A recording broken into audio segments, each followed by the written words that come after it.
నమస్కారం అండి. మేము రిఫ్లెక్షన్ న్యూస్ నుంచి వస్తున్నాము.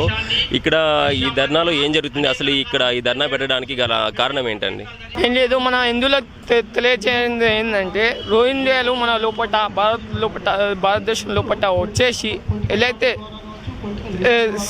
సెల్ఫిష్గా బిహేవ్ చేసి మన గుడిల మీద దాడులు ఎలా అయితే చేస్తున్నారో దానికోసం అని చెప్పి మన హిందువులకు కొంచెము తెలియచేయాలని చెప్పేసి మనము ఈ మీటింగ్ అనేది పెట్టడం జరిగింది.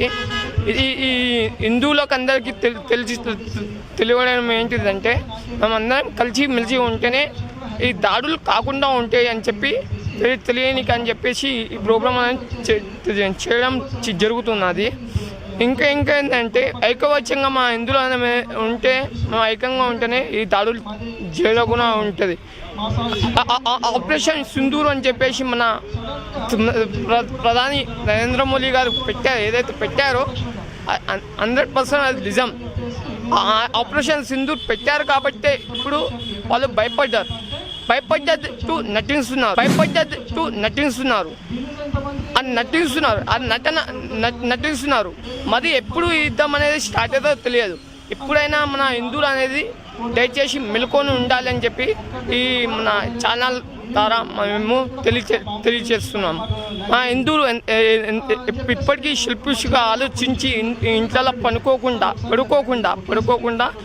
లేచి ప్రతి ఒక్క ఉద్యమంకి పాల్గొని మన చిన్న పిల్లల వారికి తెలియచేసేది ఏంటంటే హనుమాన్ చాలీసా పారాయణం ఎలా చేయాలి. ఇప్పుడు చర్చికి వెళ్తే బైబుల్ నేర్పిస్తారు, ఎలా చదవాలి బైబుల్ అనేది. ఇప్పుడు మస్జిద్కి వెళ్తే ఖురాన్ ఎలా చదవాలని నేర్పిస్తారు. ప్రతి ఒక్కళ్ళు కర్రస్వామి మన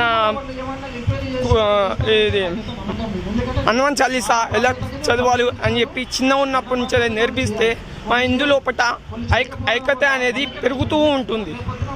మన లోపల మన భాగాలే మన లోపల మన భావాలే దెబ్బతింటున్నాయి. కాబట్టి హిందువుల యూనిటీ లేని కాలం ఇలాగనే వరస దాడులు అనేటివి జరుగుతూ ఉంటాయి. శ్రీకృష్ణుడు జన్మించిన రోజే ఒక దాడి జరిగింది. వరుసగా దాడులు ఇప్పటికీ 60 దాడులు జరిగినాయి. అవి మన గుళ్ళ మీదే జరుగుతున్నాయి. ఆ గుళ్ళ మీద జరుగుతున్నాయి. ప్రతి ఒక్క గుడి జాగల పిచ్చోడు అంటున్నారు. ఎక్కడ చూడు పిచ్చోడు అంటున్నారు. ఇప్పుడు మనం పోయేసి దాడి చేస్తే వాడు కావోసుకొని చేశాడు, వాడు మందు తాగి చేశాడు, అది తాగి చేశాడు, మధ్యలో చేశాడు అంటారు. కానీ ఈ పిచ్చోళ్ళు మాత్రం మన గుడిల మీదే దాడి చేయాలని చెప్పి దాడులు చేస్తారా? లేకపోతే వాళ్ళ గుడిల మీద దాడులు చేయవచ్చు కదా. వేరే వాళ్ళ మీద దాడులు చేస్తే మంచిగా ఉంటుంది కదా. ఎప్పుడైనా కానీ మన వాళ్ళు ఏంటంటే మెలుకొని నా హనుమాన్ చాలీసా ప్రయాణం సో ప్రోగ్రాంలకి వస్తే మంచిగా ఉంటుంది అని చెప్పి నేను కోరుకుంటున్నాను, మనవి చేసుకుంటున్నాను.